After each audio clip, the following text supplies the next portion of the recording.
The following podcast is a live recording of a radio show first broadcast by Fresh FM with assistance from New Zealand On Air. Slightly different format tonight, but let's whet the appetite with this. Oh, I watched the news at 6 o'clock, made me want to cry.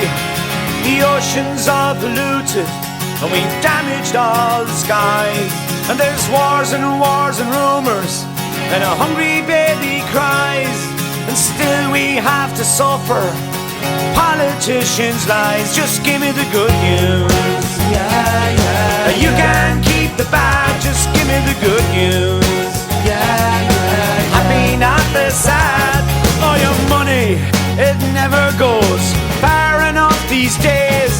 The rich just getting richer, the poor man always pays. The postman brings the bad news.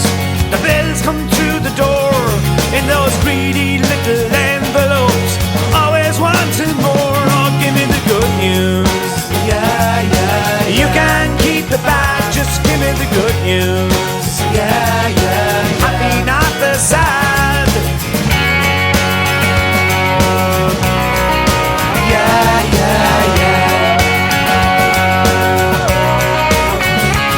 You take the 60s, 70s, 80s, 90s and you roll them into one.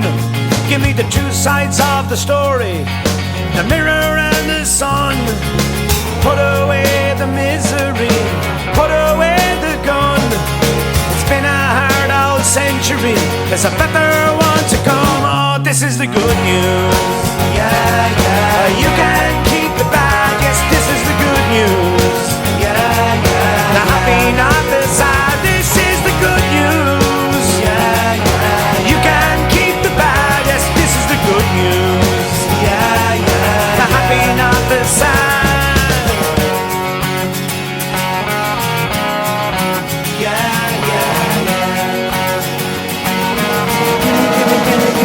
Just give me the good news. You can keep the bad, or give me the good news. Yeah. The happy, not the sad. Give me the good news. Yeah. You can keep the bad, just give me the good news. Yeah. The happy, not the sad. Oh yeah. Yeah.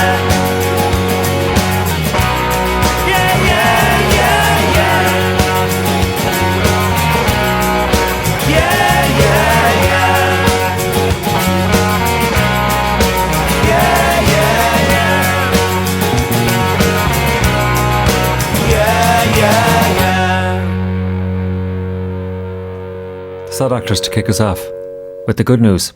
And more good news. Multi-award winning broadcaster AMKelly from Midlands 103 joins us tonight for a chat about music and broadcasting and radio and a few stories here and there. So sit back and enjoy. Jeez, so hold on, let's see, what have I got here? I hope I have enough change for this.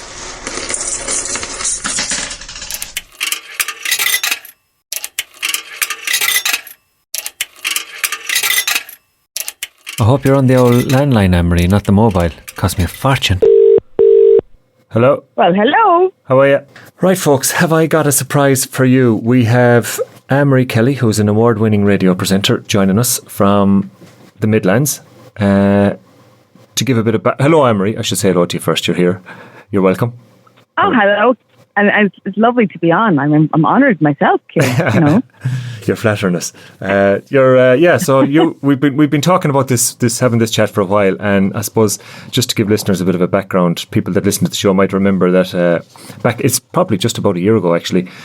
Back in the early days of the show, we were trying out new things, and we tried to organise an interview. So we decided we'd stay close to home, maybe from Tuam. I thought, I could try and pull some strings and tap on a few shoulders, call in a few favours and get in contact with John Terps Burke, who was a founding member of the Saw Doctors. So that's what we did. We pulled a few strings, and what actually happened was I asked my mam, who's a really good friend with his mam, Josie, who's just turned 90, I believe, as well, in the last few days, to ask John if it'd be okay to give him a call. And of course, there was no problem at all with John Sound. So I had a chat with John, and John mentioned your name. And I had also heard the documentary that you had done for RT about the album, If That's Rock and Roll, About My Old Job Back. And I really liked. I just loved the way that interview went. You know, it's such crack. Like I was bursting my arse laughing. It was absolutely brilliant. Like, and it seemed so relaxed. And I was thinking, that's not even an interview. I don't know what that is. That's just people in there. It's been recorded. Everyone is chatting. It's brilliant. Like it's got a.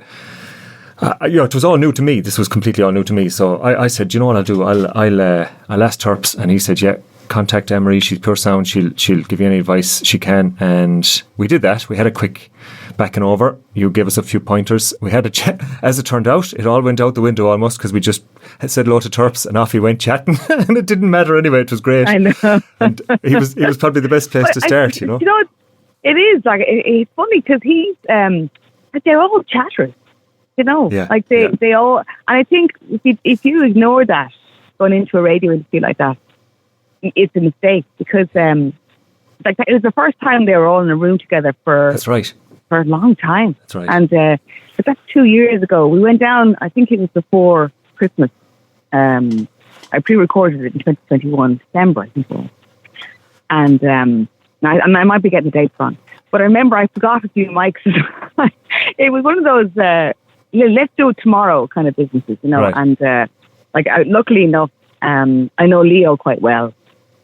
Leo Moore, and so yes. he had a couple of mics spare. So I'd forgotten. I bought them 5 mics, and I'd forgotten 2 of them were not working very well. Okay. But my husband then came with me to record the sound. So he had the baby desk to let me just be myself. So that Great. probably is one of the reasons why it sounded so natural, because I didn't have to sit with headphones on worrying about sound. Yes. You know yourself, but it's Like what I'm doing now.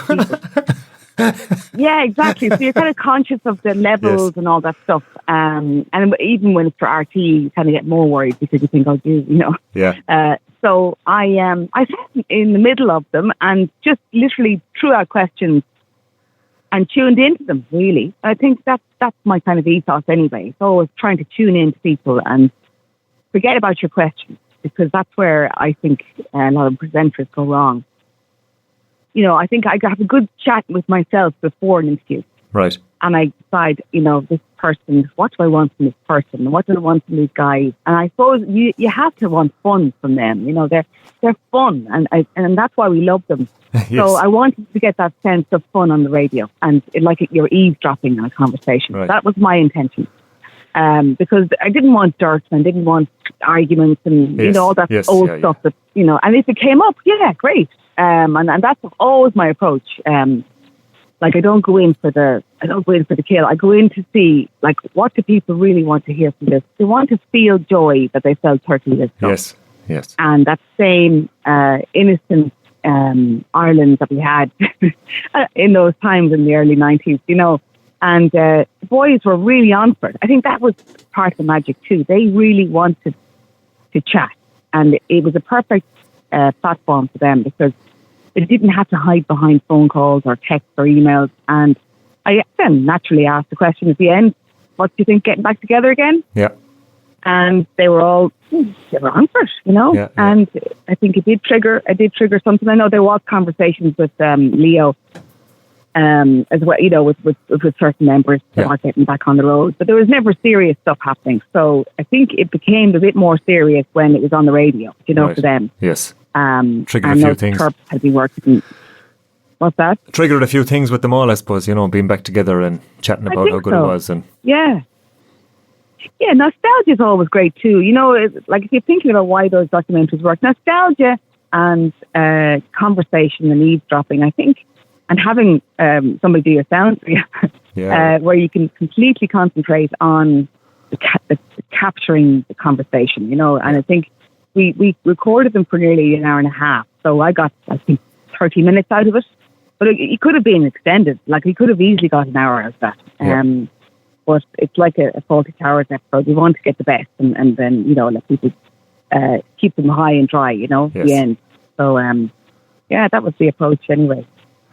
Yeah, it was, because I listened to a few minutes of it there, actually, when I came in. And straight away, like, from the get-go, it like you said, you know, that I know, it really did sound like you were in the middle of them. Like, you know, it didn't have an interview feel to it at all. It was, you know, it was just voices popping up and laughing and slagging and messing, and everyone seems really, really comfortable in it. Like, you know, it Like, straight away, I was laughing again listening to it, like with Davey slagging everyone. You know, it was. But it goes back to those days of radio. I think, like, why do we listen to the radio? Why do you like to hear voices? Like, I think it's the comfort. There's a comfort in listening to somebody having a chat. I mean, it's familiar, and you can tune in and tune out, and especially if you're on your own. Actually, I think the radio. I always imagine I'm talking to somebody on their own. That's how I broadcast my own shows. You know, I think, okay, I picture somebody, you know, either in a car, driving, or somebody getting off to sleep, can't sleep, or somebody coming back from night shift, and kind of chat to them. And I think, you know, the approach of that is always you're eavesdropping on somebody else. And I think that's why I try and be as natural. I think being natural is number one always, because, you know, people can see through somebody pretending to be asking questions, you know, and I only ask questions when I think it's important to move the conversation forward. You know, it's not like I've got a list of questions each time. I do have pointers, but I think as well with the Sawdust is the music, you know, adding the music. I love that. I love when you can add, you know, the Ford Cortina or whatever songs we played. You know, that's lovely because people then realise, oh yeah, that's that song. God, I forgot that one. You know, and it becomes a bit more again. There's another layer of nostalgia when you actually add the song. You get that engagement, you know. Yeah. So you would have started. You started presenting first, or would interviewing? No, actually, I was a researcher. I was a researcher first, and somebody got sick, and it was a show called Moonlighting on a Sunday night in Midlands 103, and my boss, who was an American called Joe Yerkes, said, "Can you present, Emery?" I was like, "No." And he goes, "Oh, you got to try because tonight you're going to be on air." I'm going, "Okay." So I love music. So I wasn't afraid of what music I was going to play, but I was afraid of having to have a conversation with people. So I brought in vinyl, and I don't know how they did it. The sound engineer plugged in my vinyl player, and I played vinyl, and it went down really well. And now I wasn't very good at presenting, but I started realizing how much I love putting music together, you know, putting tracks together, and the themes and all that kind of stuff. So I kind of I kept doing that show for some reason. That person never came back. Go away. And it became Moonlighting on Sunday night. Wonder if anybody out there remembers. And then I actually really started to enjoy it, and I applied for a job in Radio Kerry as a breakfast presenter. And I got that. And that's where I think Paul Sheehan, who's the manager, really took me under his wing and taught me how to present. So you have to, for a breakfast, you kind of have to know what you're doing, as you know, yourself. And on a daily basis, then, you know, you're dealing with sponsorship. So you have to kind of be good in a way. And he really showed me how to get the message across. And, you know, he taught me how to go from A to B to C. So he'd say, always know where you're going with your link. You know, so if you're starting a link, know where the end is. Right. And if you know every time you open the mic, so you push the mic up, every time you open the mic, always know what's the last thing you're going to say. And that was brilliant because I realised then I wasn't going to waffle. Okay. You know, and it stops that waffle. And you can actually realise, right, I'm going to talk about the bike, the fence, and the clothesline. And then I realised, okay, I'm talking about the clothesline. This is my last sentence. And then you know I'm going to end, you know, on the conversation. Yeah. And it really is a good key for presenting on your own, actually. Because it is, I suppose, it is easy ramble. Like, it is easy kind of start meandering around like that when you're maybe in between, like, if you don't have that plan in your head. I can vouch for that. I can vouch for the bit of meandering like that. Yeah, sure, I still do it. You'd have... Yeah, and it's a great discipline, yeah. You might have an idea in your head, but I suppose whatever it is about when you're talking into the microphone, especially if it's a solo effort and you're not, you know, like that, you're imagining people listening, but you can't see people listening. So you have to, I think that that discipline is something that I'd have to be working on. All right, but yeah, that's a good way of putting it. Though, having a finish before you start. Like, I wouldn't have thought of it like that. having a finish. And I think I was lucky too, because I had this Radio Kerry. So I had this man, a sports guy, Seamus O'Mahony. He's now passed, actually. He would come on air at 8:30 and do the sport with me, and I had no idea about sport. Like, I'm sorry, I know you're from Tuam and all that, but so he talked about badminton, like that. And I was like, badminton, and stuff like that. And we'd have such a laugh, and he would laugh his head off, even though he was quite serious off air. I would say, what was that? What do you mean? And I was genuinely not being, I was an idiot anyway with the sport. And I just played the idiot with him, and he was the serious guy. And it worked lovely. He was in I was in my 20s, he was in his 60s, and didn't look down on me, but loved the game we were playing, And I think that's another thing too, when you're chatting to somebody on air, they're not going to go for it. They're not like gelling with you. Leave it. It's never going to work. But with him, it did for some strange reason, and people loved that. So that became a thing. Then I realised I love chatting to people on air. And so I used that tool as well. And I think then I started to realise I wanted a bit more of this. I want to actually interview people where I don't have to worry about the mic being live. So then, of course, documentaries. And that's where my real heart is all the time. I love recording people when they're not under pressure. So I have little baby mics on purpose. So they don't realise they're actually talking on a microphone. And that's a good. Are you actively, you got that in the back of your mind 24/7 then? As regards, I could interview that person about this. I never thought of that. You're on. That's on all the time. Then is it for you, regardless of what you're at or where you are? Yeah, naturally it is. I have a curious mind. I've always had a curious mind. It's not like a nosy mind. It's curious, and I think that the approach always is, Jesus, how did you get that? How did that happen? And the response is great. I've never come across a few. I've had a few people who've been a bit mean. I'm a Badly Drawn Boy, that singer. Remember him? Badly Drawn Boy. That English band. Yeah, yeah. I interviewed him for Today FM. And, okay. He was so rude. Go away. I remember thinking, he had a really bad gig the night before. Was it live? Or were you live at the time? No, it was pre-recorded the next day. I met him the next day in his hotel in the foyer. And he looked cranky when I entered the foyer. And straight away, I just knew this guy's going to be tough. I know it is. No. When you just know. Yeah. So I sat down and I asked, how are you? And he goes, well, not great. And I was like, okay. So anyway, want to talk about your new album? Not really. No, I don't. Okay. And do you want to talk about Bruce Springsteen? He loves Bruce Springsteen. No, I don't want to talk about Bruce Springsteen. I was like, okay, so what do you want to talk about then? He goes, well, I don't know. You decide. You'll be into it. And it was like, eventually, I asked him what happened at the gig. Like, it's a natural question anybody would ask somebody. Yeah. I disregarded the interview, turned on the tape, and I said, what happened at the gig? And then he started going on about some guitar.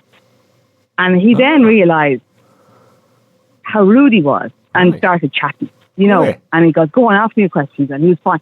He just wanted to get over that initial anger, and I think when you let people just spit fire if they have to spit fire. Yeah. But they're all lessons, there's a couple like that where you meet people and you're not going to get anything out of them. So I often just throw everything out the window and just say, are you having a bad day? Like, right. Yeah. Simplify it even more, because but I think 95% I've always had lovely chats with people. People have been very open-hearted.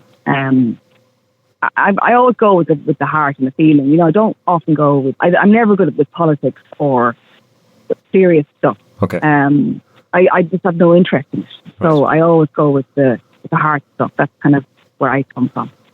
So you'd be going both ways. You'd be going kind of a pre-planned, I'm going to meet you here, we're going to have a chat about this, and then you may be sitting somewhere and go, geez, I have my mic with me now. I might ask that fella a few questions. I don't know who he is, but he's done this, or I've heard he's done that. So you're up for both. So I'm guessing. Yeah, I think so. And like I started to do some spoken word nights as well. I do spoken word evenings And that's even better because you've got people on stage doing that. Oh, yeah. You know, You had those on the Roadhouse different Cafe, thing, didn't like- you? what's that? Yeah. Did you have one of them on the Roadhouse Cafe? Yeah, That's we right. did that. Yeah, we Did we had not Steve give- Wickham. I don't know if we Water mentioned Boys. your show. Yeah. Marie does the Roadhouse Cafe. We did. I think we mentioned that at the start. Don't forget to listen in on that. That's on Friday nights at 11? 10 10 till 12. 10 p.m. Oh, it's 11 here, 10 sorry, with yeah, the time 10 p.m. difference. 12. Sorry, at the minute it's 11. So, it's Yeah. worth checking out. Yeah, I had a feeling you'd done the spoken word on that too, because that show seems to have your love of music, which is quite evident every week, and then you also have you've had other interviews on, you've had the spoken word, so that gives you a platform to kind of mix and match something that has taken your fancy, or maybe something that's in the pipeline, or something you're working on. Yeah, exactly. Yeah, it does. And it's funny, like, I suppose you know yourself, once you start doing audio and it takes you into all different worlds. It's a lovely medium. I love it. And I do film stuff as well. I do photography, but audio is always something honest as hell about it, isn't there? Well, it's something that, like with platforms now, where you can have your own show. You know, anyone has access to this now. You know, get your microphone and have a computer, and you know, you can interview people. And I suppose, you know, you've got the full range of it. You've got people doing serious stuff. You've got people doing all sorts. But it's you know, it's opened up the whole area for anyone to talk to anyone about anything, almost. You know. And I know it. I love it. It's great. It's brilliant that you can. If I want to listen to a podcast on cloud formation, you know, or my bike, so I think that is just brilliant. And it's finding the good ones, then, you know, I suppose, and then sticking with them, isn't it? Yeah, yeah. And you were mentioning that you're teaching people that are trying to get involved in that. Am I right in saying that? Yeah, I do enjoy working with young people, especially the ages of any age, but mostly between 12 and 15, when they have no idea who they are. Yeah. And I work with Youth Work Ireland, so I do workshops with Leash and Offaly, and we be having chats about their lives, and it's great because they're still at that stage where they're not too self-conscious. Right. Between the age of 15 and 17, they're fierce self-conscious. They won't talk. Right, okay. But between 12 and 15, they're great because they're still kind of young enough to spit fire and chat and tell you exactly the truth, you know. And I try and teach them how to listen. That's the first thing I do, actually. I just teach them how to listen. Right. Because a lot of people don't listen. Have you noticed that? Well, they don't listen to a word you're saying. It's a funny old world, isn't it? Yeah. Oh, I have a few people I know who don't listen, and it's so frustrating because you know they're not listening to you. So I think that's the key to starting out as an interviewer is to learn how to listen and learn how to shut up. Yes, as well. Well, I was. It's like it's the hardest thing to do, especially if you like chatting and you're excited. You know, it's to actually shut up. And I spend 2 weeks on that with them. I think like once a week, 2 lessons on that with them. Right. And they start realizing about, like, if you give kids a list of questions, they'll just ask the questions dry. They'll just go, what colour is the marker? And you'll say, do you actually mean that? And they'll be like, what? That doesn't sound like you actually read the question. No, did you read that question? I did, yeah. What colour is the marker? No, but if you're asking someone that question, like, really mean it.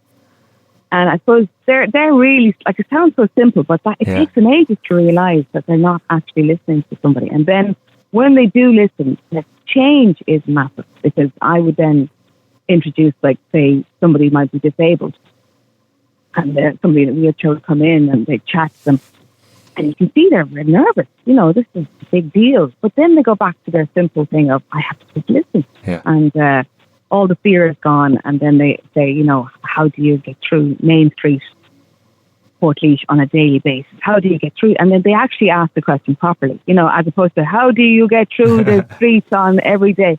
And it's so much better, because then the audience can engage. they know that the interviewer cares, and then the interviewee then knows the interviewer cares, so they give you a proper answer. And so that's where I start with them, and I think it really helps them to, and then I introduce technology. So I don't ever start with technology because it baffles them, and they get all kind of frustrated. So I then introduce technology 2 or 3 weeks later and start showing them how to use a microphone and headphones and all that kind of stuff on the desk. And then they just hopefully understand it better, and they can start, if they want to do their own podcast, because it's so easy, as you said, to start up your own podcast,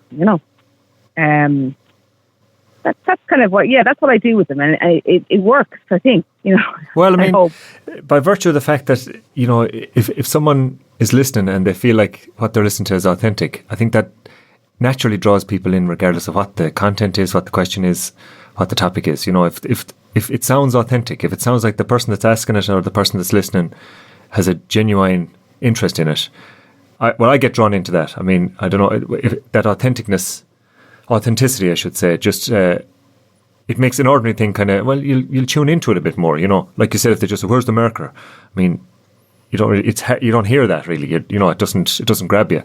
But if you're I totally agree with you. Totally. If you get to explain that, it's funny because you're right, because I think the first time I ever heard that, actually, I just remembered now while you were talking. I was in New York. I went to New York for a few months after I finished college with my friend. She was going out with a guy over there, and he had his radio on in the morning, and it was a car show. And I said, Ivan, why do you have that show on every morning? And he's like, oh, I don't like cars. I just like listening to the guys, And I started, when he would go to work, we'd listen to these two guys chatting about cars. And there's something fascinating about not having any idea what they're talking about, but really enjoying their chemistry. Because they were yapping and laughing about certain people and things. And that kind of taught me a bit as well. I remember coming back going, I must try and do something like that, because that's exactly what podcasting is, really. It's 2 or 3 people yapping about something, not necessarily anything I enjoy, but because they're having the fun and the laugh, you kind of tune into it, and you like it because, as you said, it's the authenticity of it, isn't it? And more often than not, they don't need to have any expertise in the area. It's almost just that interest can carry you through, because with the nature of a podcast, they can be looking stuff up or figuring stuff out on the fly, almost, like, you have that. You nearly have that luxury with the podcast, that it doesn't have to be tight, or it doesn't have to be edited well together. It can kind of just be let off and go, oh no, I looked that up, it's not this, it's that. It's kind of, well, I've seen podcasts do that, and it doesn't seem to impact. Whereas you listen to a program that's been put together, you don't have that kind of looseness to it. But if there's enough energy and interest in the podcast, you can kind of, you don't mind listening to that kind of, I won't call it downtime, but that kind of messiness of them checking it now. It doesn't seem to matter if, like you said, they're doing it in a way that, well, I'm curious now too. They've drawn me in. It's so funny, isn't it? Like I'm judging. There's a podcasting competition on in Port Leith, the whole of Leith. All these kids make podcasts. Oh yeah. So I'm the judge now. Don't tell them, but so I'm listening to there's 15 of them, and they all have to do a tour of their town. Okay. And some of them are so funny. Like some of them are, as I said to you earlier, they're talking like that, and they're just not interested. And it's the teacher's giving them the history, Yeah. And then 1945, there was 3 men, and they walked down the street, and then they fell over, and it's totally no interest. And then you have the second one where they make up the history, pretend the town was, full of nothing in a particular place in Offaly, and they start making up the history, and it's so funny that you have to give them top marks, because they had the imagination and the fun element of doing it, and it's just so interesting that I'm tuning into these people, and I am hearing lots of mistakes and stuff, but sometimes, as you said, you allow them away with it if they have the intentions, or if the intentions are good, and they're not reading it off a sheet.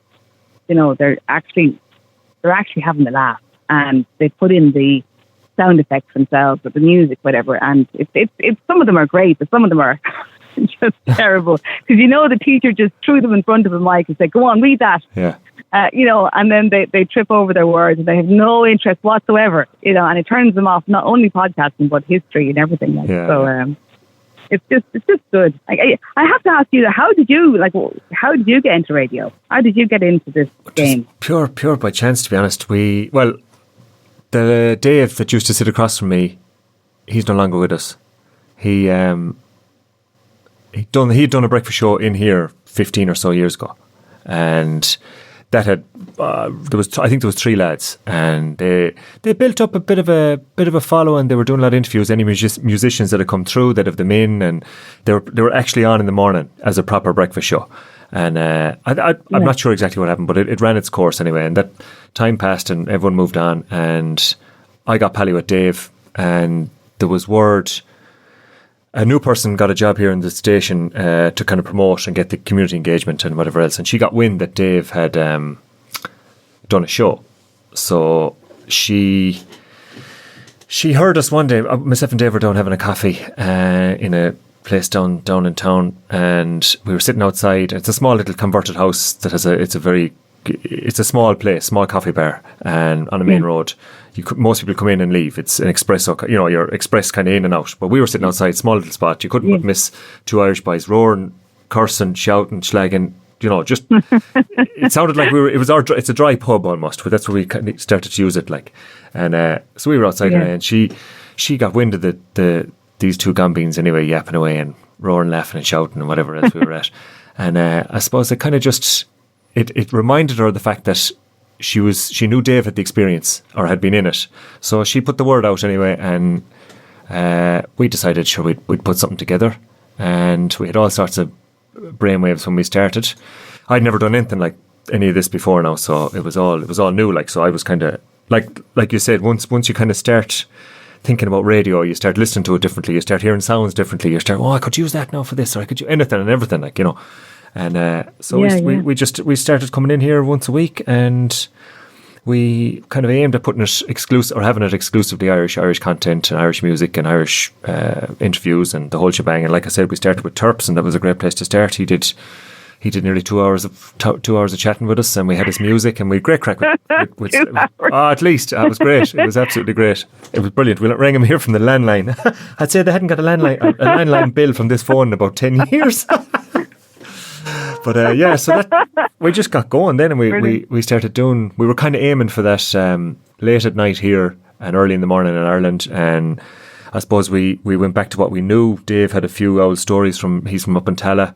His uncle was a famous street performer and entertainer back in the day. Paddy Drack was his name, and he had passed away. And we got Dave's cousin on. He chatted about like the stuff that I suppose you're curious about, like Paddy Drack.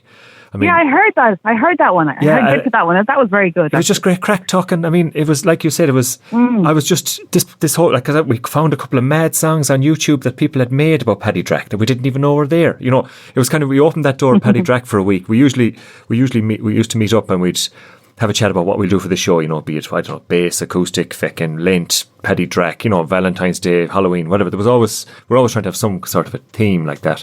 And we hit on the Paddy Drack thing, and next thing you're finding videos, and we found a mural that Dublin Corporation had painted over that some artist has done, and it was woeful crack, like chatting to Graham, his cousin. Brilliant. And we chatted. I suppose we kind of got into our routine then of the two of us backing over and having some sort of a theme to maybe kind of pivot around a bit. And I mean, there's endless Irish music. It's only when we went looking we realised how much Irish music I hadn't heard or kind of had forgotten about. And because there was, I suppose, I don't know, maybe self-applied a bit of pressure each week to, we need, have something new and have something different, and playing the songs in Irish off YouTube. And I mean, it almost turned into a hobby that was interfering with the rest of me stuff. Because you're just looking for all this new terrain and then you had the sound effects. I mean, we hit upon the sound effects then, and I mean, there's no limits then, and there would always have been radio going on in the house when I was younger, like radio everywhere, obviously RT, Today FM, and all those shows that everyone would have listened to back then. And you only start to realise then, like, that the scope of it. And even RT radio plays, I vaguely remember them on a Sunday night at home. Like there'd be some really long play, the radio plays on RT. Oh, the play, yeah. Monday or Sunday evening. Sunday evening, yeah. You're right. And like it's only when you're sitting back in here then thinking of sound effects and you're going, geez, there's so much scope like for messing. Like, because we were primarily aimed at just messing. Like, you know, the more surreal it could be, the better. And it was great crack. And that's how we kind of fell into it like that. And of course, because it's community radio, they're only delighted to have, we'll say, content that's from a certain part of the community here in Nelson, which, you know, there's all of Southeast Asia, there's the Pacific Islands, there's, you know, Tonga, Samoa, you've got South Americans, you've got all sorts of people living here, you've everything, like, you know. And they want, ideally, they'd have, and there is loads of different shows that are catering to all those communities. And they just want more and more and more of that. So they were delighted when we said, we'll go to 2 hours, you know, we were getting brave. And then we were doing a pre-recording. And then we said, we'll go live. Yeah, we'll go live. And sure, there was no stopping us then. But like, no. I mean, it's the fact that it's like, we were talking about it when I spoke to you earlier in the week about there's no commercial bend on it at all. Like we can, we have total freedom. Like, I mean, it is brilliant. It's absolutely. Yeah, it's only. You know why it's brilliant? When you speak to someone it's brilliant because you can play your own music as well. I mean, I remember when I did the breakfast shows. I can say this now because I don't do the breakfast show anymore. And of course, it did serve me a great purpose. But the only downside to doing commercial stuff like that is you have to play certain music that you can't stand. Yeah. You know. Yeah. I really got frustrated with that because I love my music, you know, and I suppose then you'd have people saying, why are you playing that rubbish, Anne-Marie, you know, and I couldn't say on air, like, oh, I hate it myself. Yeah. You can't, you know, I just thought people are clever. They'll know on a Friday night I play the stuff I love because I sound like I love it. Exactly. You know, I'm actually going, I love this song, you know, whereas I'm just going, that's X, Y, Z, you know, on breakfast, and it's not important. Whereas that hurt a bit because I used to me, when I did the breakfast on into the FM, the early breakfast, I did get to play some of my own music, and you could tell the difference. Yes. Like I was the first to play Elbows. One Day Like This. I played that first on Irish radio. Right. Yeah, because that's a long one, isn't it? The album mix is 9 minutes, that's and right. I cut it to a 4-minute segment, knowing it was going to be massive, and I played it. And Ryan Tuberty got in touch to say, "Can I have that edit?" And I said, "Well, yeah, that's not the record company, but that's my edit." Right. And he played, and then it was, and that same thing happened with I think it was about that song, The Streets. There was an edit I did on one of their songs on the album. I took out an F word and I started playing that on early breakfast. And it started becoming a show where I played the Blizzards first as well in Ireland. I was the first person to play them. And it started that kind of thing a bit, you know, and I cover then Pet Sounds for Tom Dunn and continue my love for that stuff, you know, the music. And you know, it is wonderful when you actually love what the music you're playing, because it does. You do sound different. Yes. You know, there's an enthusiasm in it. You know, when I'm playing Dermot Kennedy, there's no enthusiasm whatsoever. There's none. But like, anyway, people like him, so I respect that, you know. But I just couldn't handle having to play him every day, you know. I'm like, Jesus Christ. Well, how did that happen? That's the bit, I suppose. It's only from chatting to you, like you know that radios have to do that during the day, but I don't tend to listen to radios during the day. I might listen to, you know, John Creedon or The Late Date or BBC Six, where it's alternative anyway. They have all the shows that cover every single type of music, and no matter what. Like, and it was only after speaking to you, I was thinking that, geez, it's good to remind myself how lucky I am here in the studio, where you can come in and literally, you know, within reason, I suppose, as there is for anything, but there's literally nothing we can't play, or sound effects we can't use, or a song we you know, there's any song. I mean, that kind of freedom, I suppose, maybe it only exists in in community radio and at the outer ends of the commercial, like, you know, I suppose the late at night or early in the morning. But absolutely. Yeah, but like I have more empathy now for the people that have to do the opposite and play what they're told, like, you know. Oh, I know. It's an A list and there's a B list, and I think there's an A list and B list in BBC Six, because you can hear sometimes certain songs popping up, like and you know that's an A list song. So, but then the C list, they'll be able to put in their own stuff. Oh, okay. But yeah, like it is funny. But I suppose in a good way though. I suppose I just took advantage of talking to people then. Right. And music almost became, secondary for me. Or I'd make up a feature and I'd have best band of the week, and then I'd be able to put my song in there, okay, and get it, or I used to do this thing called the earworm. Actually, you can rob that idea if you want, and it's a song that you can't get out of your head, Yes. And it could be like the theme from second Bosco or something like that. Right. And I play it right, and I play 5 seconds of it, and I say that's your earworm, and people go mad, going, that's in my head now, it's stuck in my head, And I love that about radio, because you connect with people on such strange levels, and they love it, But the earworm was great. That was on a 8:05 every morning. It's really a song like The Only Way Is Up by Yaz, but you play 10 seconds, and that's your earworm. I love doing those things. They're great crack, and that's why sound effects are great. All that stuff is. Well, it's the magic, isn't it? That's again the beauty of having this facility here. Like we've come in and we've made jingles and made old songs and like that. We have the cart full of, the Father Ted team, as you said, the Bosco theme. You've got all the old shitty old themes like Gay Byrne and Glenroe, and you can have Killascully running in the background, and Killascully is a pure earworm, as you say, But when we started, I remember one or two lads text me going, because you'd have the fader down real low. Is that what can I hear in the background? Is that the late I can hear in the back, or Sunday Game or something? So there's great scope. There's great scope for messing. But that's our childhood, I suppose, isn't it? Like all that stuff. And it must be great for you too, because like the audience that are listening to you are craving to be home. Yeah. And even, I don't know, it was always something that struck me when I came out here. You'd hear an awful lot of Irish music on the radio stations out here. When you wouldn't, we say old Irish classic rock, that you wouldn't hear that much. Well, maybe you do now, I don't know, but you wouldn't have heard that much U2 maybe 10 years ago in Ireland on the radio, unless maybe some of the news, if something new came out. But over here, you're right. Yeah, they're always playing U2, Cranberries. You'd hear the odd bit of Rory Gallagher. It's cracked the amount of Irish music you'd hear over here. Now I know they're, with the Irish rock that would have travelled, I suppose. Thin Lizzy would have been.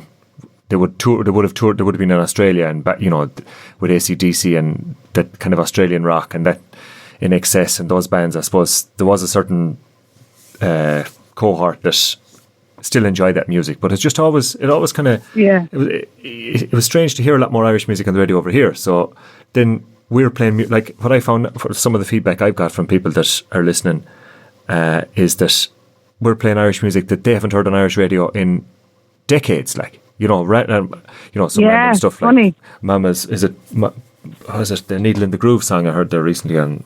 Yeah. But just random old Irish stuff like that.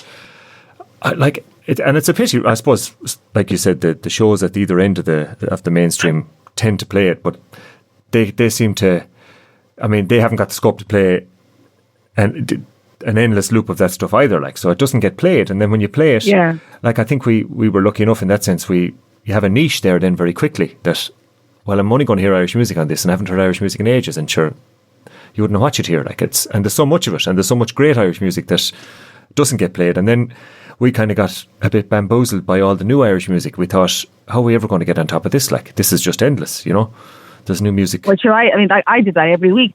But I think, though, you're right.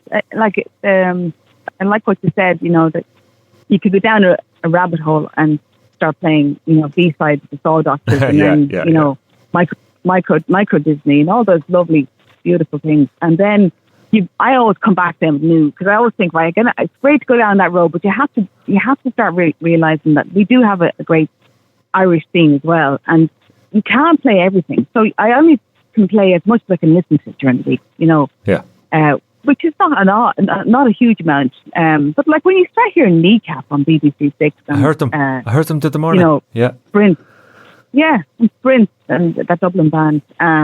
You think that's great. They're getting in, a new dad. That's right. They're really good. Like Galway band, yeah. And you start thinking, geez, they're great, and they should be on. I don't understand why new dad aren't on commercial Irish. No, now. that's the funny thing. No, that's the funny thing. Then, yeah.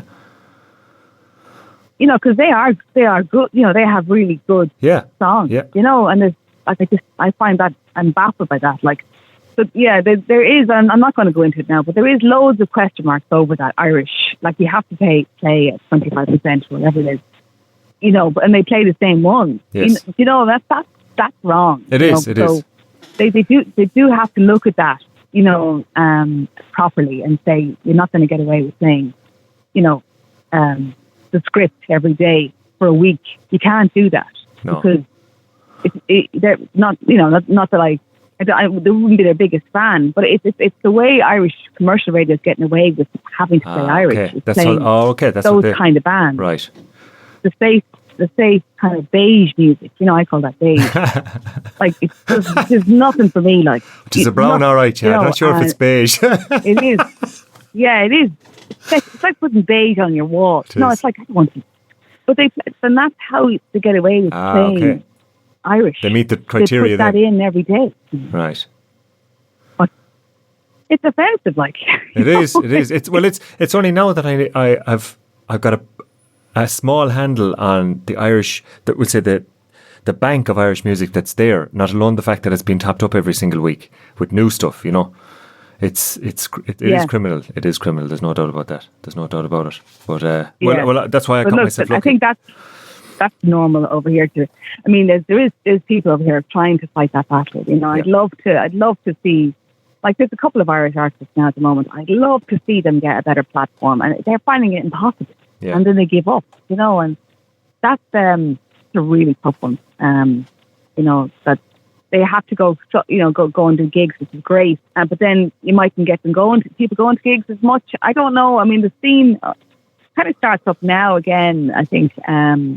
Like, it's a much bigger debate you and I could have about this, but you just love to see them change that rule. You can't just play these certain bands. You have to be playing 10% new Irish music, that actually, if you make it commercial, because radio stations they make it commercial and they push it, and they're not doing it. They're not doing it during the day. They might be doing it at nighttime, but it's not happening. No, you're right. It's not during the day. And I mean, I suppose that the fact that the Irish music scene is so vibrant and there's so much music is great for us, but it's a double-edged sword with regards people trying to get the exposure, and everyone is competing for the few gigs, and there's only so many slots for a bit of radio play. So I suppose that's another side of that the fact that we're swamped with new Irish music virtually every single week. And then you have the bigger acts who are quite established and they have new music coming out, and you've got these other great acts. And I suppose a few of them do have to go to the UK and are lucky enough to get a bit of exposure on BBC, and maybe I know that's not easy either, but it has happened before. Like when you think of Father Ted, and I always think of them when they had to go, and you don't know. It's a funny one, really. I think Bruce Shields was saying, he said that in a clip we played for Phil Lynott. They did a documentary on Phil Lynott, and he was giving out that even the bus drivers or the bin men might have to go to the UK to come back and say they made it. He was laughing at the fact that all these great Irish bands heading over to the UK, some of them just to say they went over there and didn't come back, but it's a funny I don't know if you watched did you watch the Micro Disney documentary? I haven't seen that, no. Oh, it was on BBC last weekend. Carl Coughlin, he died 2 years ago now. Oh, okay. The lead singer of Micro Disney, and it was about them, I suppose, going to London and not making it. They had massive songs like Singer's Hampstead Home, and never made it. And it was only when they came back to do, they reformed a couple of years ago, and they did a couple of gigs in Cork and in Dublin, and they realised how popular they were. And before he died, he got to see that, got to see the crowd. But it was devastating for them, because late 80s, early 90s, they were producing brilliant music, and just the time the Smiths were coming out, and they just didn't get the attention. Right. But just really, really, really good documentary if you get to see it. It's Michael Disney. It's really good. Because I was only reading about the Stunning there last weekend, and the fact that they also struggled. They were big in Ireland. They sold, they had a huge cult following in Ireland with that late 80s, early 90s, but again struggled to make it outside of Ireland. And even I think that they did they support Bob Dylan and Blink 182, I think, along the way, but never reached that, and then came back and said, "Oh, do you know what? We can't keep doing this. It's costing us a fortune. Like we're touring here, but it's not working out." Like, and the Stunning are a band, I suppose, no more than the Saw Doctors. They're from that era. Everyone knows their songs. You play Brewing Up a Storm there, and the whole place starts moving. Like, regardless of what age people are. Absolutely, yeah. But like, didn't have that, maybe whatever, that bit of luck to push on into the bigger markets. It's it's funny. Like, I know it is sad. Like, it's cruel. Bands like at that time. But see, the Cranberries were massive, in America. That's I right. don't know how did they get into that? How did they click that market so well? It must have been the song, the Linger, was it, or what was it? I don't know. I'm sure there's some story about it being used somewhere, or someone having the right man in the right place to get them on a show, maybe. And it's. I think a lot of it is luck, I suppose. The right place, the right time, with the right people that can tap the right shoulders, maybe, and get things moving. But it's exactly, yeah. But that's why I always feel quite lucky that my only responsibility here for 2 hours is to play the music, and that is easy and it's great. I don't have to worry after that. I have the easiest job of the whole lot. Like, I get to sit in here and put on the music I like playing, and like you said, try and put a few tracks together that might have an old joke or might have an old spurious link that you've made up, or something that you've read, some random fact, and it's great crack. So it is. So yeah, it is great crack. And I really enjoy chatting to you. We could do this once a week, but it's great. It's lovely to chat to you. I really do love. I don't know if people really want to hear about the in workings of radio, but it is, like, I suppose it's interesting because you sometimes don't get a huge insight into the world of radio, and it's a kind of an obsession, I think I'll never lose that bug, and whenever I meet people from radio, it's just, even if I don't know them, we just chat about stuff, it seems to be that kind of world, it's a good world. Well, like it's something, like I said, that I wouldn't.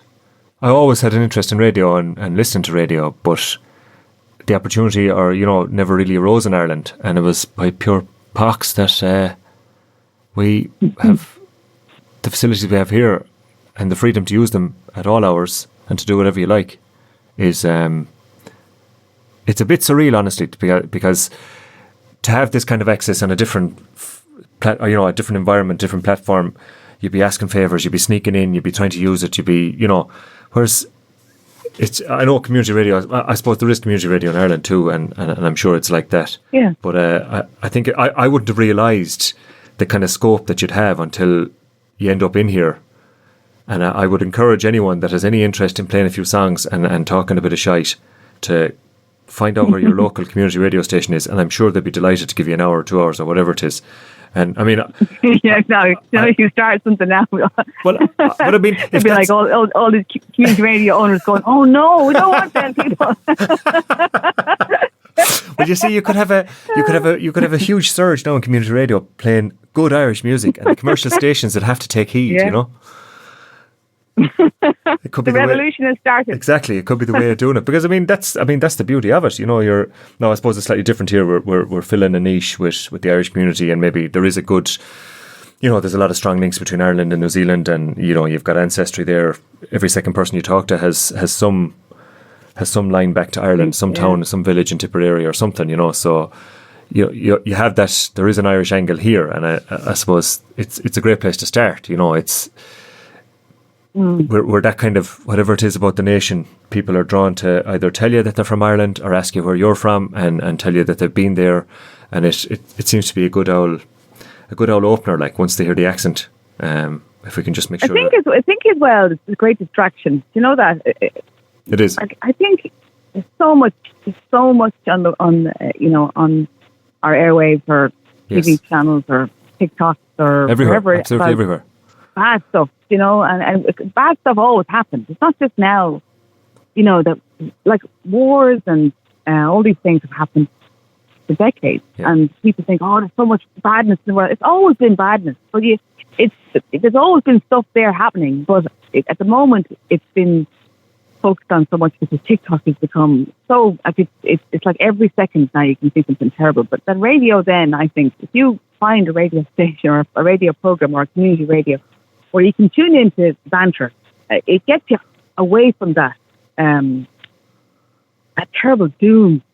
I think that's one big reason why I love it, because I think we're serving a purpose. Actually, I used to get messages from people saying, "Thanks so much, for making me laugh because I wasn't in great form, or thanks for mentioning X because nobody ever mentions that, and thank you for talking about it."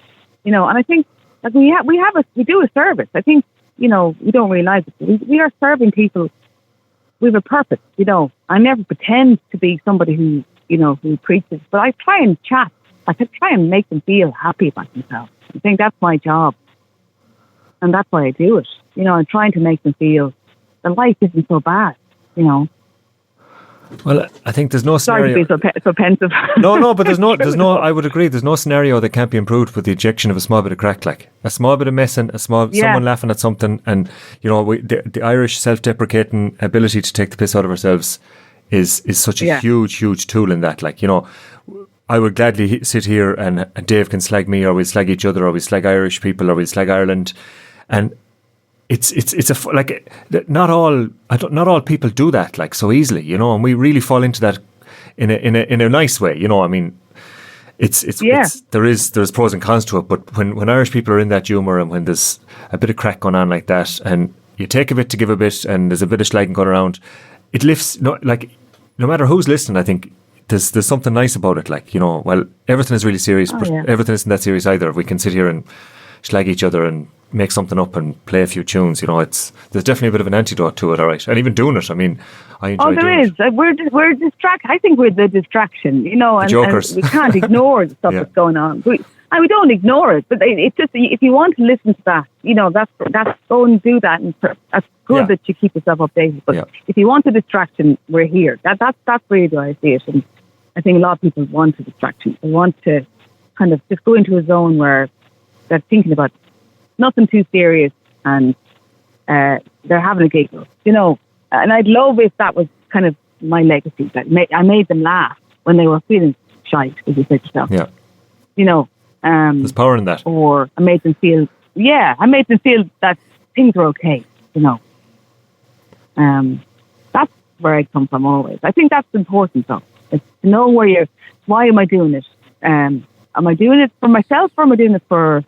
I'm not doing it for myself, really. I'm doing it because I can see the effect it has on people, and it's mostly good. Yeah.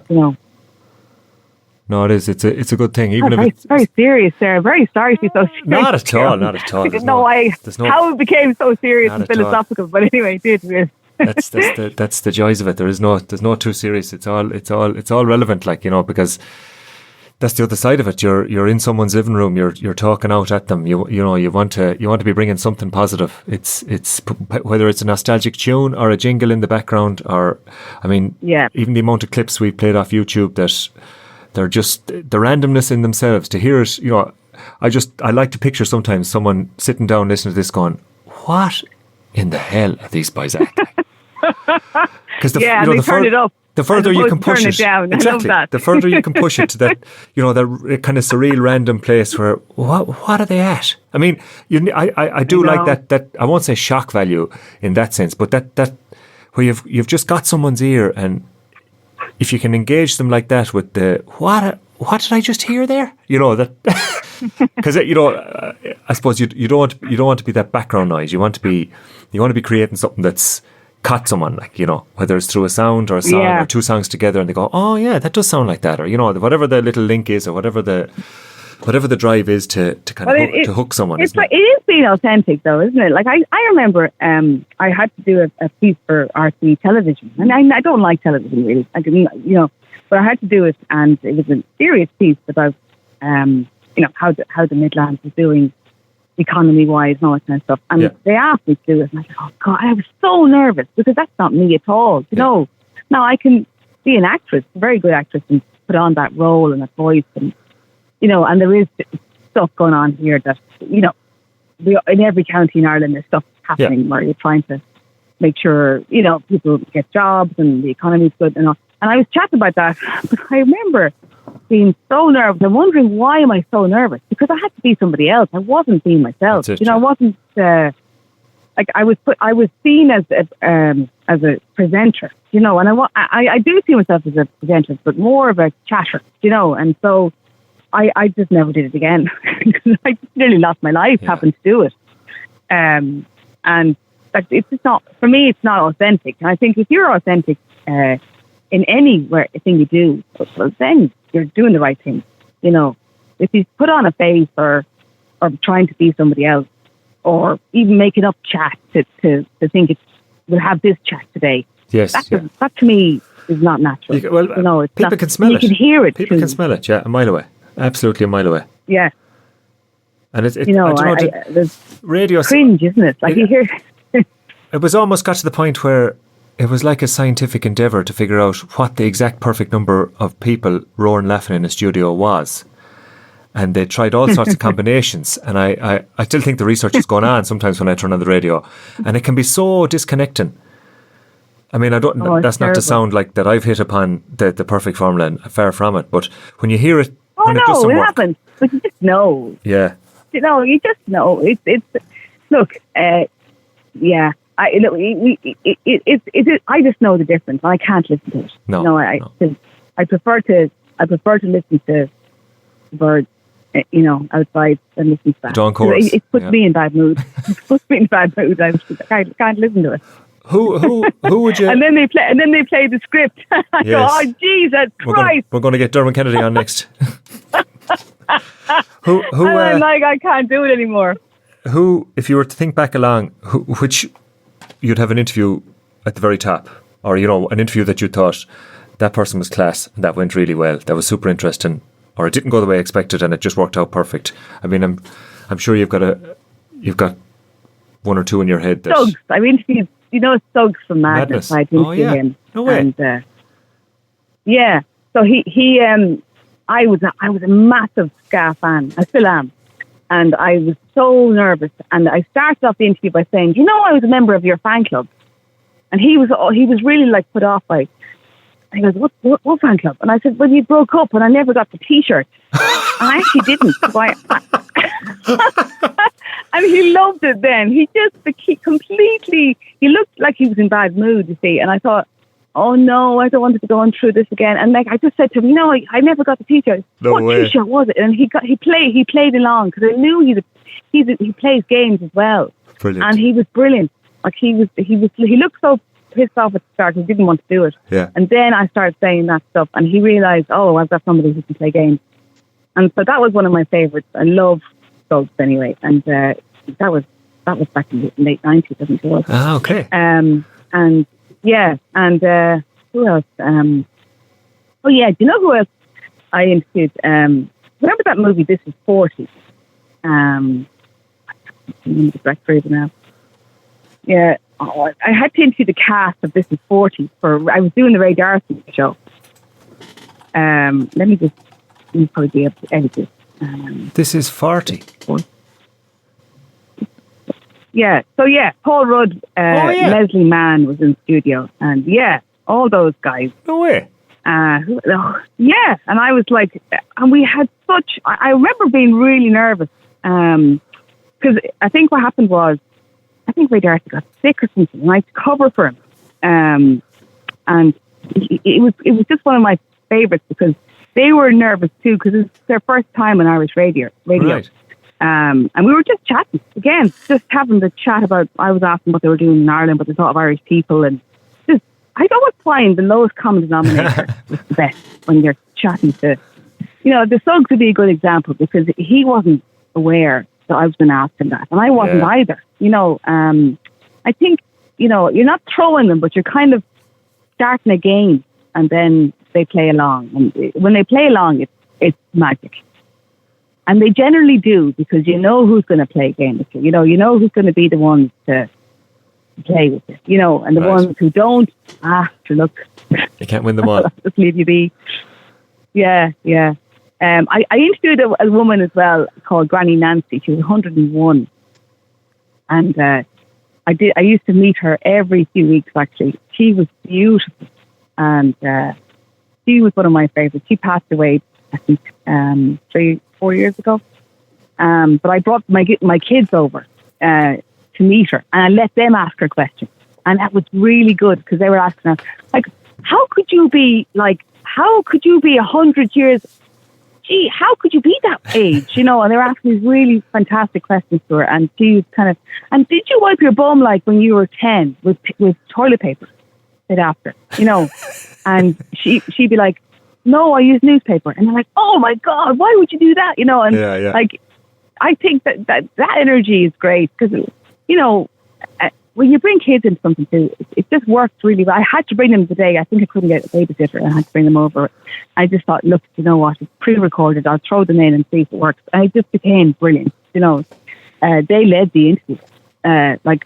Grace had asked her about the Second World War. Did you remember that? And she goes, no, I don't. I don't remember that. And they were like, why don't you remember the war? And because they didn't know it wasn't in Ireland, and she'd say, it wasn't in Ireland.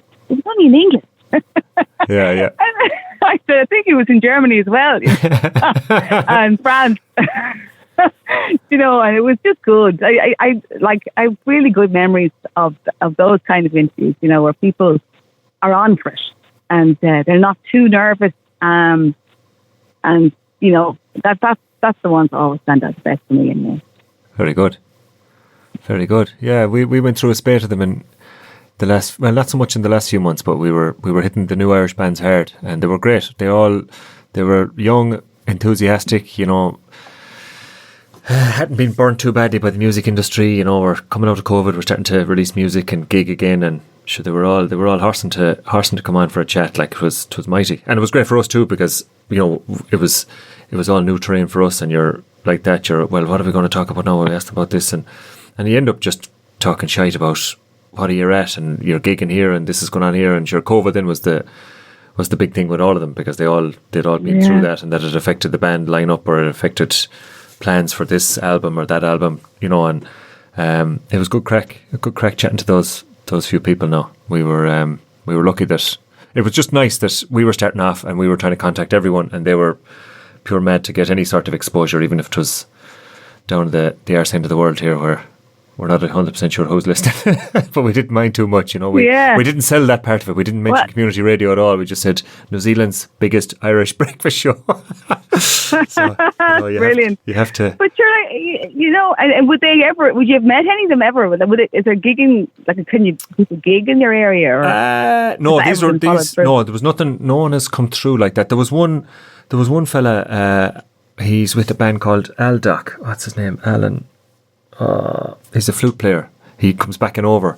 Right. He plays with Grada as well. There'd be a traditional kind of mix. All right. And Aldoc. Yeah, I heard of him. Yeah. Yeah, they played here recently, but we couldn't get them into the studio because they were travelling through. They were doing a few gigs, and the old timing didn't really line up. But we're absolutely dying. We were dying to try and get a few musicians in here, because it's a small, tight studio. Like, I just think we'd set up their webcam and it'd be waffle crack to get a few in. Now, we were lucky enough. We got there's a lady called Sally McArdle.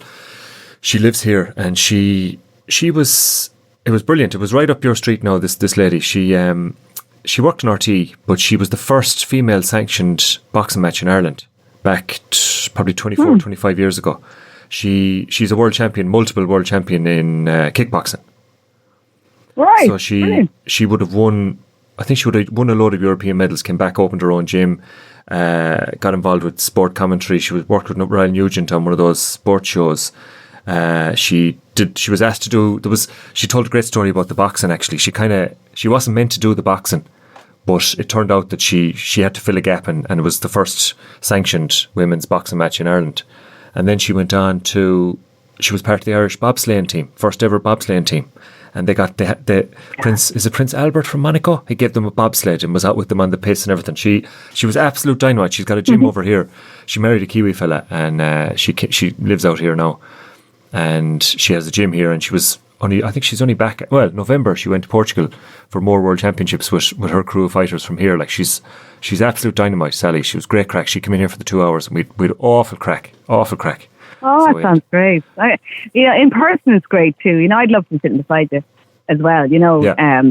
It's so much better, isn't it? Yeah, I mean, this is lovely too, but it's when somebody comes in and you have enthusiasm. And she has that experience, and obviously 100 mad stories. Never mind the experience, but she'd done the TV work, and I mean, she could have taken over the show, and we could have headed home. She had that natural presence. Mm-hmm. She could fill the gap. She was laughing. Brilliant. She was great at telling stories. And actually another listener sent over a bit of a care package that we opened that night, which was purple snacks and potatoes and all sorts of Irish goodies. So we had a great night in here now with a bit of company. But it's just like I said before, it's that community.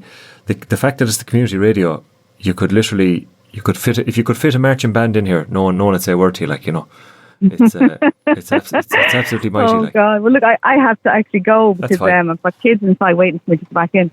No problem. But I really enjoyed chatting to you. I really did. Now, thanks for joining us. Maybe we'll do it soon before Christmas, or summertime even. I don't know. We're just coming back into. It's getting a bit cold. We're in the middle of autumn now, so. Okay. I think we're just going into the second month. Well, yeah, what are we? March. Yeah, March was autumn. 1st of March was the start of autumn. So it's still nice. It's still lovely. It's still lovely, but it's getting a small bit chillier now when the sun is gone to bed. So it's grand. It's grand. No, we've been threatening to do this for a while, and fair play to you for yet again answering the phone. So we'll have to thank Terps again. I think. I really enjoyed it. Terps was the man. I think I don't get interviewed very much. It's funny because I'm the interviewer. Yeah. And I don't like them because who wants to hear me have chat? But, well, I mean, because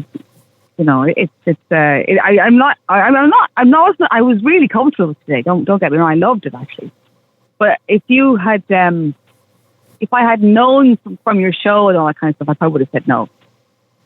But I liked your show and I liked your approach to things. So yeah, because I don't think people want to listen to me talk about myself. It's generally me asking questions. I know what you mean, but it was more my curiosity that drove it, because it's only when you start getting your work, or I won't say working, but when you're spending time in a space like this, and then you get to talk to someone that actually does it as a real job. It's that then I'm curious because this is one type of radio. There's a completely different world out there that's with the commercial driven and the documentaries and the work you do with loads of different broadcasters, or all the different types of work you're doing. So that piques my curiosity anyway, and it's, no matter, I suppose, especially when you're new to a business like this, there's nothing better than talk to someone that knows what they're doing. So for that alone, look, anytime I can ask me, anything, anytime. I mean this, if you ever, not that you need it. I think you pick it up, it's gas, you pick it up yourself anyway. But if you did ever need a chat about something, sure, look, where I have my number now anyway. Exactly. Sound. Fair play. Okay. You're welcome. I enjoyed it. Can I play it? Good. I'm glad to hear that. That's the main thing. It's no good otherwise. Yeah. Tell me this. True, Is there an Irish song I can play for you? Or any song, I suppose, but be great if it was an Irish one. Okay, yeah. I can stick on a request. Yeah, give me a second now. Anything. It doesn't have to be Irish. Whatever you think. I know. I pick Irish. Trying to think now. It's so funny because it's like, when somebody asks me what my favourite band is, I always go, there's hundreds of them. There's so many of them that I can't tell you what it is. And I always say the same thing. Okay, let me think now. Can I send it to you? We spoke about Micro Disney, didn't we? We did. Yeah. Play Singer's Hampstead Home. Okay, I'll do that. If you have it. Now you should have it. I'll get it. Don't worry. No, you'll get it. Play that one because you had to chat about it. I've found one fundamental flaw in my ability to be a radio presenter, though. I find it virtually impossible to think of a song to play if I get stuck. So I always oversubscribe my playlist by about 10 songs. So that can never happen. Yeah, no, do you know why as well? I'm in my little studio and it's written down on a piece of paper here as well. And we did chat about them. We did. That'd be a good reason to play them, yeah. During the interview. Yeah. So it'd be nice to play. No problem. At home. Yeah, lovely song anyway. All right. Thanks very much, Emery. Okay. Fair play. Listen, Ciaran, mind yourself. Sound. Lovely chatting. That was AMKelly, who was kind enough to join us there a few months back. Let's get a song on from Micro Disney.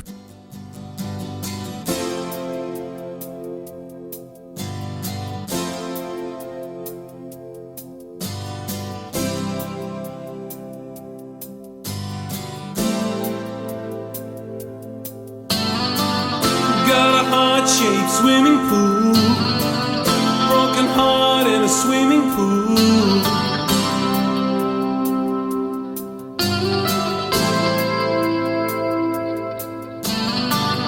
Big house and a running joke, big joke everybody can come and see.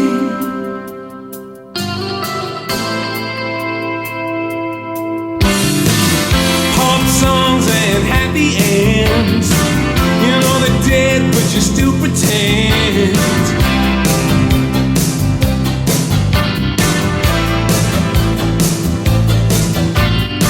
The planet Earth's on the telephone, say goodbye, say you won't be home, not ever.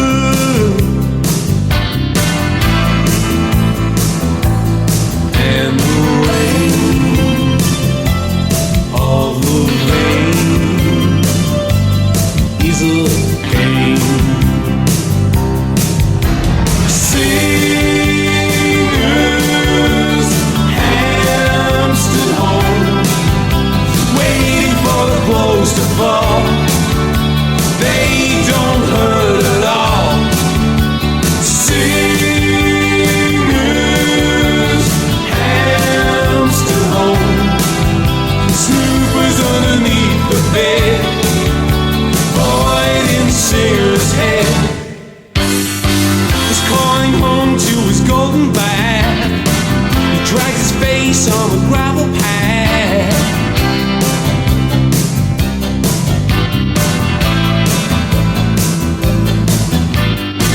He only had blank lines to say, but he said them in a witty and stylish way.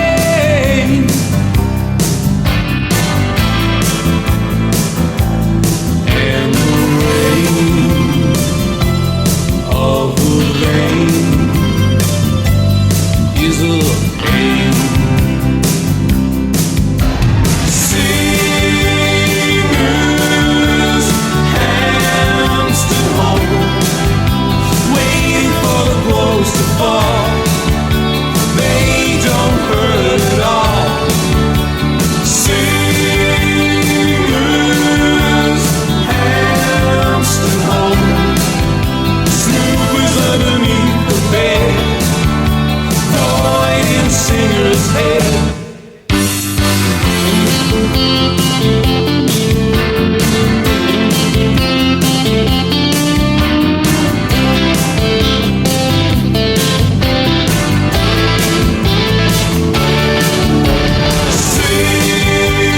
Singers hamstered home, going down the gospel road with all the old frogs and boys. Singers hamstered home, they will never have their fill of sliding down the sacred hill. And the strain on the way, such a shame. We went back to 1988 for that one. That's Singers Hampstead Home for AMKelly, who was kind enough to join us there and have a chat for a while. Fair play to her. That album was 39 Minutes, it's called. And that's a band I'm going to have to try and get on a bit more in future. But we're actually going to keep playing a few of the bands we mentioned in that interview. So it'll be all Irish tonight for the rest of the show. And let's have some Noodad next. But first, an update from the weekend that was in County Mayo. Television made professional wrestling popular, particularly in Britain. Since the 60s, occasional tours have taken place to this country. The latest one stopped in Cavan last night. It featured the likes of Dynamite Debbie and Princess Paula. Adults paid £4 and children $2.50 to see the entertainment. But how about the often voiced suspicion that wrestling is fixed? A lot of the stuff looks very tame on television. Basically, the problem is people don't understand really the wrestling. You see somebody jumping off the corner post onto a guy's chest, and they think, well, if that was for real, the man would be dead. But they don't realise he's only hitting him hard enough just to knock the wind out of him. There's a lot of showmanship. Like, it looks as if it might be unbelievable, but they don't understand that the man on the floor is only being hit hard enough just to knock the wind out of him. The final bout of last night, a tag match, featured a County Mayo man called Giant Haystacks. He's 7 foot tall, 40 stone weight, and proved to be the most popular entertainer in Cavan.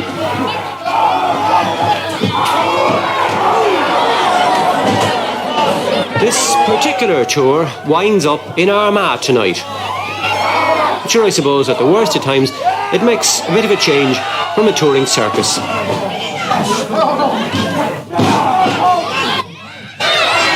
No!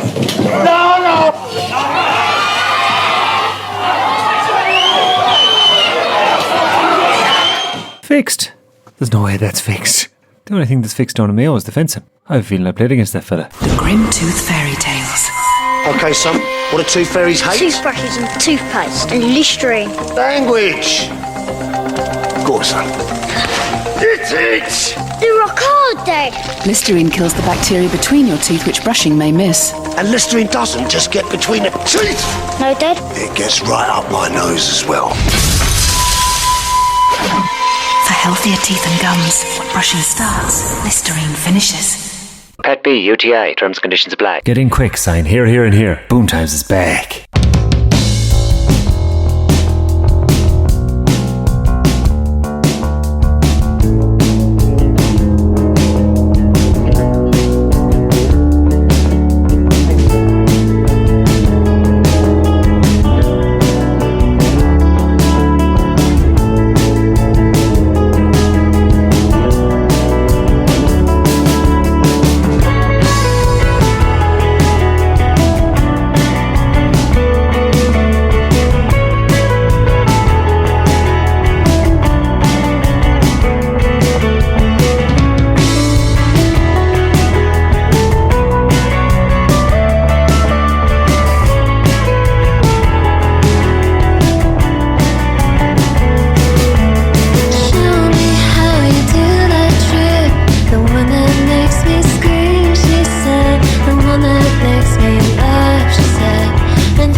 I need to have a sit down. Follow me. I'm delicious.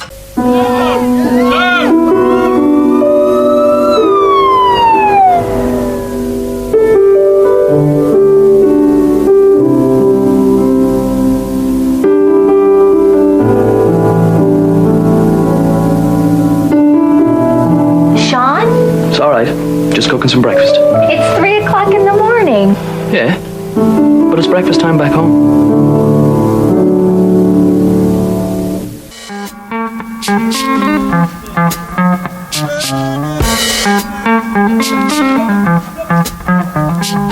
Pet B, UTI, terms and conditions apply. Get in quick, sign here, here, and here. Boom times is back.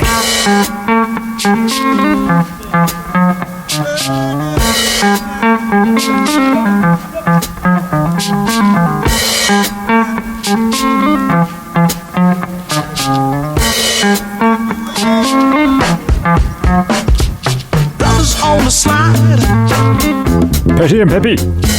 working on the wrong side. What you gonna do? Chase. You can't win, so you know you must lose.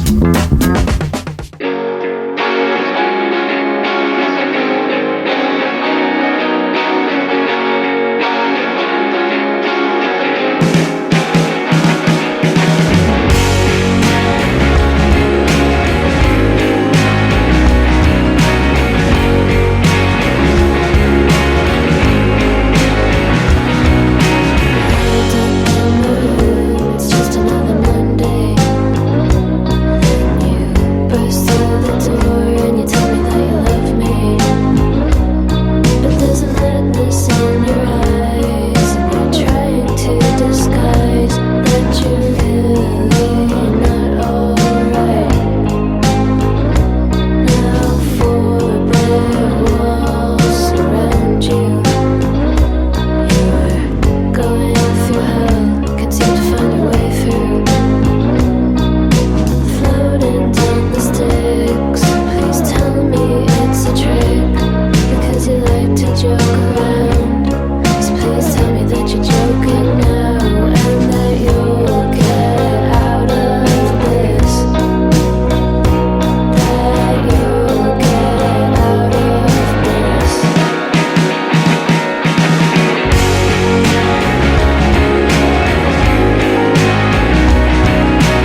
dad there.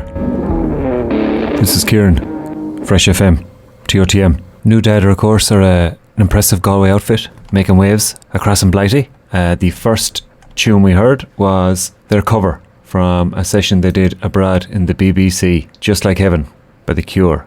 That's their version of that. And then we follow that with I Don't Recognise You. That's New Dad. 2 from them. Let's have a bit of madness. No, sorry, actually, we'll have a bit of Badly Drawn Boy. I think it might go a bit better with New Dad. This is Badly Drawn Boy with Once Around the Block.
That was Bodley. Let's start again.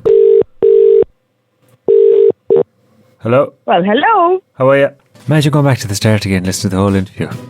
Just because I couldn't say badly drawn buys. I wouldn't do that to you. Pat A would, but I'm Pat B. That was Badly Drawn Boy from an album called The Hour of Bewilderbeast, which actually won the Mercury Prize. 20,000 quid, pound. 20,000 pound, 1999. That was kind of the peak, they say. Some of the critics say. Widely considered to be his defining work. And the man I'm talking about, Damon Michael Goff. Is it? Goff. It must be Goff, yeah. Yeah. English singer, songwriter. That was him. And that was from that album. Fair play to you, Damon. We're on the back of an interview, playing a few tunes that we mentioned, a couple of artists, some interviewees and the likes, and we'll keep moving. We'll go from badly drawn boy to a bit of madness. Sure, why not? Can't beat a bit of madness, can you? This is them. Hey you! Don't watch that! Watch this! This is the heavy monster sound! The nuttiest sound around! So if you're coming off the street and you're beginning to feel the heat, well listen buster, you better start to move your feet to the rockinest, rock steady beat of madness. One step beyond.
Stay tuned for 2 hours of great music. Subjectively great music. You've made a great show. Objectively great show. We're out. Naughty boys in nasty schools, headmasters breaking all the rules, having fun and playing fools, smashing up the woodwork tools. All the teachers in the pub, passing round a ready rub, trying not to think of when the lunchtime bell will ring again. Oh, what fun we had, but did it really turn out bad? All I learnt at school was how to bend, not break the rule. Oh, what fun we had, but at the time it seemed so bad, trying different ways to make a difference too. The headmasters had enough today. All the kids have gone away, gone to fight with next to school. Every term that is the rule. Sits alone and bends his cane. Same old backsides again. All the small ones tell two tales, walking home and squashing snails. Oh, what fun we had, but did it really turn out bad? All I learnt at school was how to bend, not break the rule. Oh, what fun we had, but at the time it seemed so bad, trying different ways to make a difference through the days.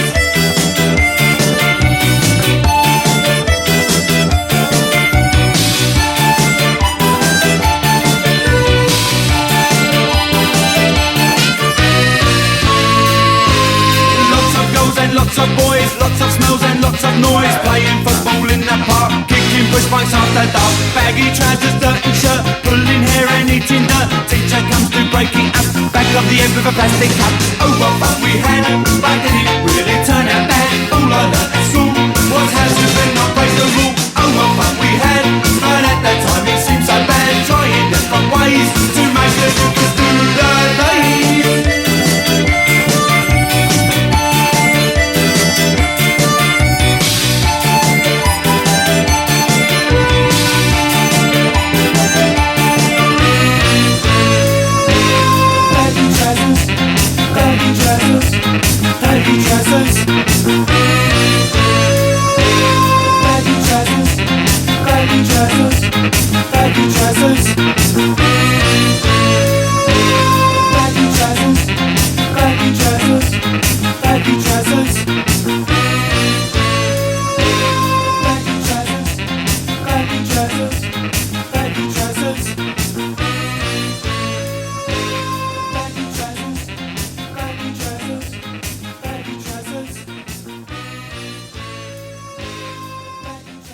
Baggy trousers are back. Isn't that right, Tomas? So there was a few other bands that Anne-Marie and I spoke about during the interview. And they're bands that I suppose kicked off the show when we were in the early days, the embryonic days of when we didn't know our arse from our elbows. A lot has changed. I will have you know. A lot is changed. A lot has changed. We had the Saw Doctors, they were mentioned. Kneecap, Sprints, Terps. So we're going to finish out the show, about 20 minutes left. We're going to finish out the show with a few from all those acts. And then we'll see how we're doing. We might squeeze a few more Irish in. I'd like to play a Thin Lizzy song to finish, but that's the plan. We'll see how it goes. This is Peppy. Next up is a song from Terps. This is his newer stuff. Well worth the listen. Peace is what I want in my life. Peace is what I choose in my life. Peace is what I want in my life. In my life. Peace is what I choose in my life. In my life. Peace is what I want in my life. In my life. Peace is what I choose in my life. In my life. Change the old perception, find a new direction. Engage your spirit guide, set your soul alive. Yeah, yeah, yeah. Peace is what I want in my life. In my life. Peace is what I choose in my life. In my life. You can make the sky blue anytime you want to.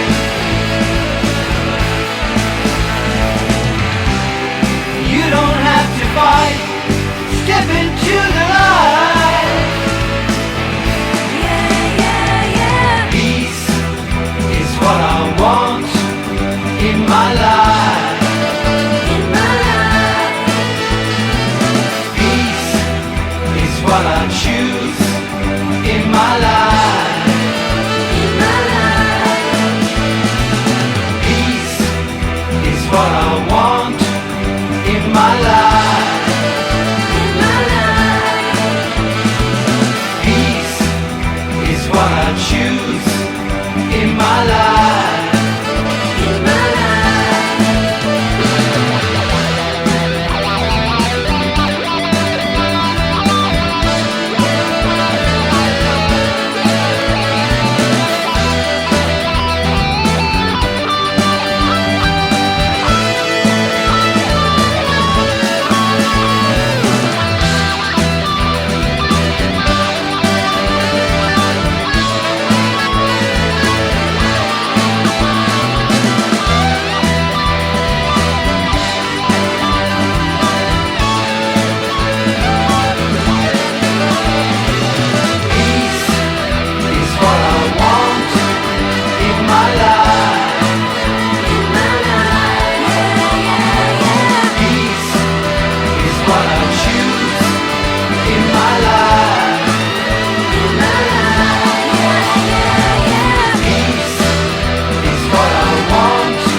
Age of uncertainty. Age of uncertainty indeed. I suppose anyone that's ever lived has lived in an age of uncertainty. That's about as deep as the show will get this evening, especially the fact that we're nearly at the end. But that was Peace is What I Want from Terps' 2024 album. 31st of May, if you don't mind. Age of Uncertainty. That's a 20-track album. We might have John on again sometime in the future, have an old chat, see how things are going for him. But we're going to have... Obviously, John was John was instrumental in the formation of the Saw Doctors way back in the mid-80s in Tuam, and featured heavily on their first couple of albums, and we're going to have a tune where he does the vocals now. Well, that over the other side of the stage, John Bull plays a mandolin.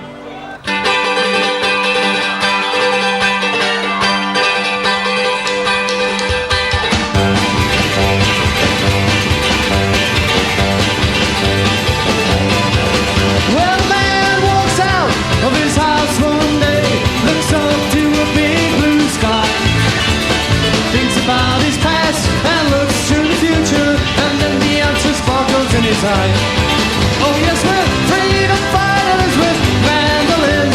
We're not here for to blow you away. We got songs in our hearts and guitars in our hands, and we're looking for a peace some fun day.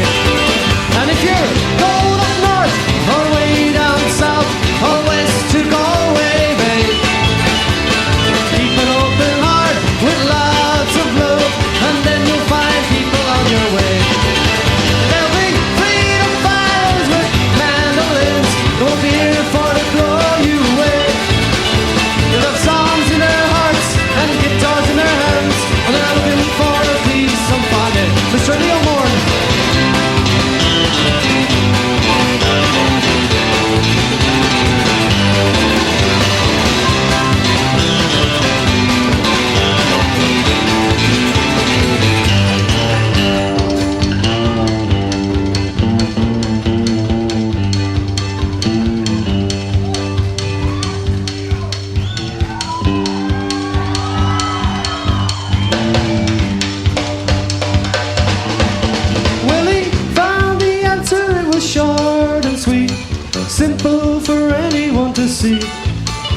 That if your soul is clean and your heart's in the right place, then you know you're heading down the right street.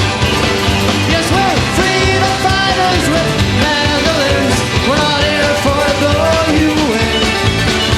We have songs in our hearts and guitars in our hands, and we're looking for a peace some fun day. Oh yes, we're looking for a peace some fun day. Oh yes, we're looking for a peace.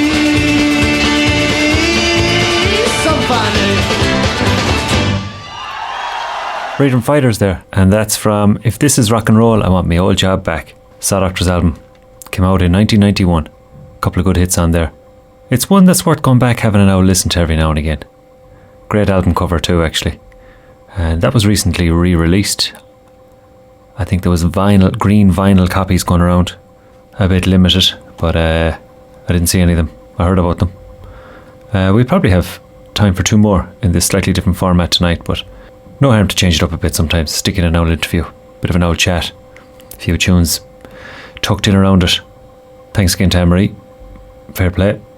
You catch her show, The Roadhouse Cafe, on Midlands 103 on a Friday night, 10 p.m. Well worth a listen, so it is. Good show, always a good show there. Second to last up, we've got the Sprints. We're going to have second to last up is Sprints, with a track called Up and Comer from an album titled Letter to Self, which came out this year. These boys are full of buzz, full of beans, garage punk rock. Make a nice noise, I have to say. This is Up and Comer. We're nearly home.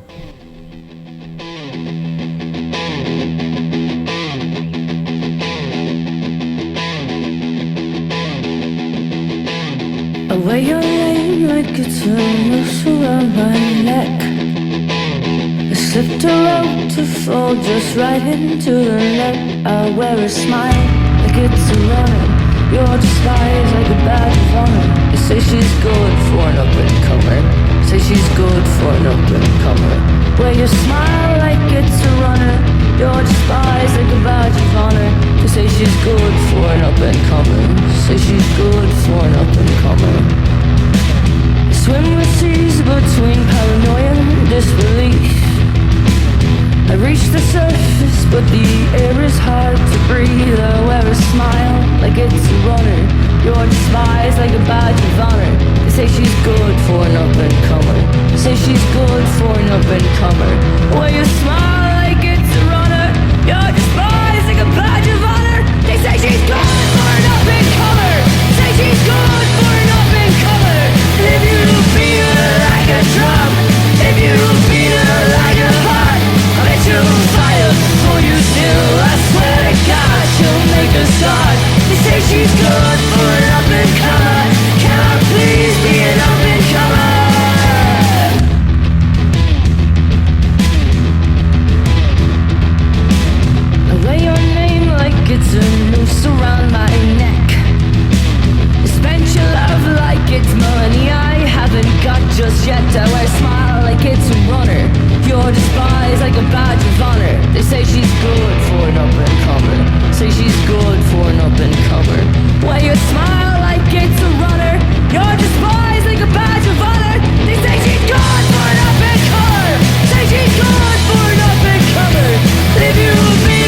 knocking at my door.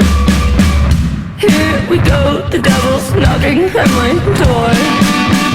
Here we go, the devil's knocking at my door.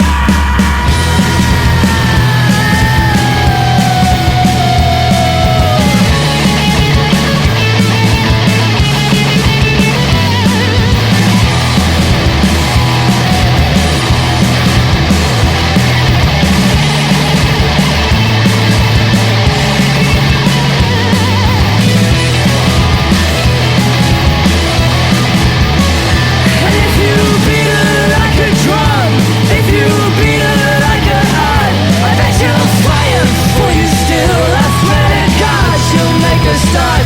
They say she's good for an up-and-comer. Can I please be an up-and-comer? They say she's good for an up-and-comer.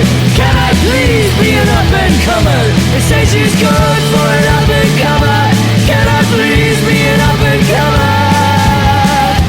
Here we go, the devil knocking.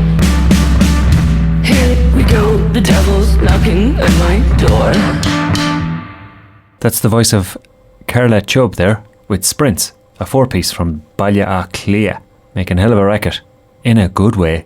We're just about at the end. One more tune. We're going to finish off with Kneecap, something lively.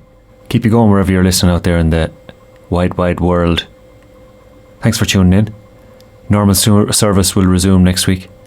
We'll be back to ToTM. We've run a few pilots. We've had an interview. We've been away in Afghanistan searching for those lads. When the contact dropped off, I probably dropped the ball myself and left it a few months before I decided someone should check up on those lads. That could be a harsh environment they're in. A lot of dust.